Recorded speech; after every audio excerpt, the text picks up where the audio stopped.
channel Technic Times, and I am SM Lagari.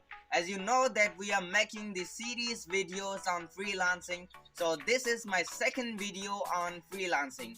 In this video I am going to show you what are the websites that provides you the facilities of freelancing. As a new freelancer, you can begin freelancing there on these websites that I am going to tell you in this video. If you are new, you can watch my video about the introduction to the freelancing. I have put the link in description box, and you can also press the I tab for the link of my first video on freelancing. So let us move towards the websites.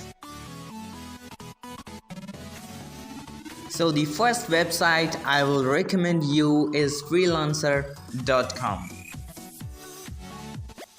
And the second website I will recommend you Upwork. And the third website I will recommend you is Fiverr.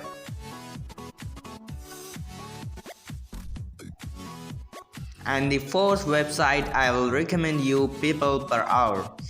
These all websites are good. You can use these all for freelancing.